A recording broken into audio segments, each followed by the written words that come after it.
Hello po mga kababayan, mga kaibigan, mga katokis, mga kapots. Kamusta po kayong lahat? And once again, welcome po dito sa Simply Talkies Vlog. Tayo po ay magbibigay ng maiksing komento, opinion at reaksyon sa mga maiinit na usaping politika sa ating bansa. So shout out po muli sa inyo. May God bless us all. May God bless our country, the Philippines, and may God bless and protect the Marcos administration from the forces of Kampon ng Kadiliman and to their minions. So pag-usapan natin ito pong ginagawang pangbababoy, pagbira ng inyong taing Vice Presidente na si Sara Garapatang Anay Talangkang Pusit. Kung ano-ano na lang po, Duterte, no? Kasi po, mayroon po tayong nabasang article dito sa Rappler na kung saan, tamang-tama naman po, totohanan po ito, katotohanan, no? At ganun din, mukhang meron na naman silang insinuation, ito ring si Pusit na nagsasabing, nagnanais baguhin o amyendahan ng Pangulong Marcos ang konstitusyon. Talaga naman. Ikot na lang sila ng ikot. Bigas, bangag, konstitusyon. Bigas, bangag, konstitusyon. Bigas, bangag, konstitusyon. Yun po yan eh. Doon na lang sila iikot eh. Sasabi nila, nagugutom na kami, nahihirapan na kami, mataas ang krimen, walang nangyayaring kaunlaran sa bansa. O kasi po, mga bulag. No? Yan yung tinatawag nyong nakakakitang bulag. Okay, so unahin natin mga kababayan, ito pong balita sa Rappler. Sabi dito, Sara Duterte's Revenge Tour, BP slams re-electionist impeachment backers in their turf. So Tagalog, si Sara Duterte nasa revenge tour siya. Nagpupunta siya sa mga campaign sorties ng mga nag-iimbite sa kanya. Tapos siya ay magrarant doon ng mga taong bumoto ng yes sa kanyang impeachment ng mga re-electionists. Yan po ang binalita ng Rappler. Dito, kung maalala ninyo, tatlo actually na yan sa Manila, no? Una, doon sa distrito ni Representative Valeriano. Si Representative Valeriano, yan yung nag-privilege speech tungkol sa mga dispalko na nireport ng COA kay Pusit sa kanyang departamento at OBP. Sa privilege speech ni Valeriano, doon nagsimula itong impeachment trial at yung pag-iimbestiga.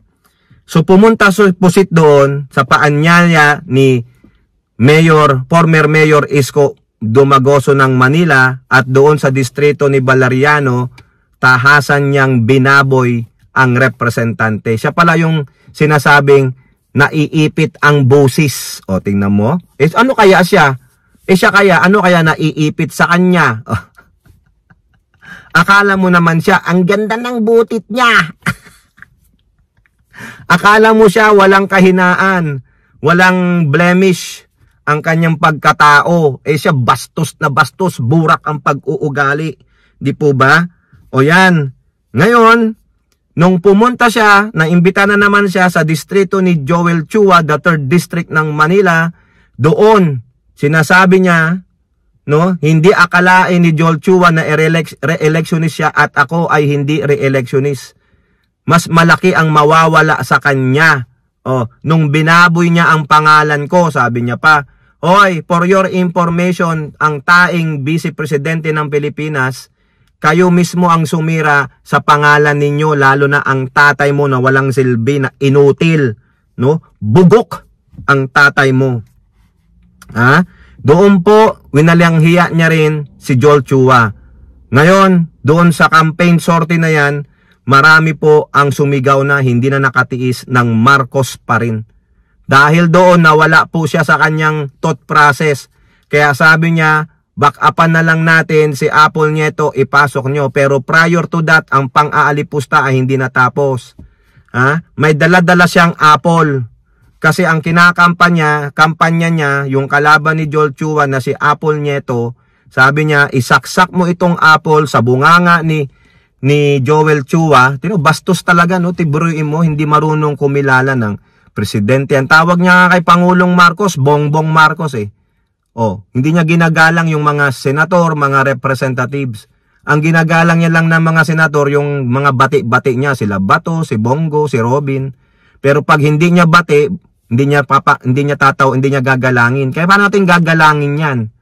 Kaya wag niyo nang tawaging vice presidente, ang tawag ko nga ang taeng vice presidente ng Pilipinas, si Sara Duterte Pusit, Talangka, Anay na Garapata. So doon sinabi niya, isaksak mo ito sa bunganga ni Joel Chua hanggang sa lalamunan niya, hanggang sa mamatay siya. Nakita nyo? Hindi niya man lang ibahagi kung ano yung plataforma nung kalaban niya. Di ba nakakahiya? Lahat nung nandoon na narinig yon, makita nyo kung baano kabindictive ang taong ito. Ang gusto niyang gawin sa mga kaaway niya ay itumba niya. Di ba nung ginawa niya doon sa sheriff? Kulang na lang patayin niya yung sheriff na binugbog niya. Inaawat na siya, sabi niya, hindi. Gusto niya talaga. Tapos, she can get away with it. She can get away with it. Kasi nga powerful po sila eh. Killer sila eh, kaya kinakatakutan sila. Sino pa yung binaboy nila? Sa distrito ni Representative Abante, binaboy po si Representative Abante. Pinakita yung larawan na padila-dila siya. Pero hindi po nakaubra si Pusit. Pinalagan po siya. Anak po yata yun ni Representative Abante. No? Si Pusit, magaling mang-alipusta ng mga lalaking mga mambabatas. Yun po ang kaya niyang ibuli. Kasi alam niya hindi siya papalagan dahil mga lalaki ito. Dahil ang mga tao may mga respeto sa babae, dapat ginagalang nyo ang babae. Pero gagalangin nyo ba ang babaeng yan kung ganyan kabastos, paano manira? Tapos akala mo pagtapos niyang manira, kausapin mo, akala mo santo. Di po ba? Akala mo anghel. Utangina. Hindi naman purong Pilipino yan, hap-hap yan, hybrid po yan mga kababayan. Di po ba? Ngayon, 3 yun. Kaya ang sabi ng Rappler, he is on a revenge tour. No? Ito namang si Isko Dumagoso, ganyan din ang ugali niyan. Vindictive din po yan, hindi man lang nila kinontra in public yung taeng vice presidente. Kaya naka-revenge tour siya doon sa mga pumirma ng yes to impeachment.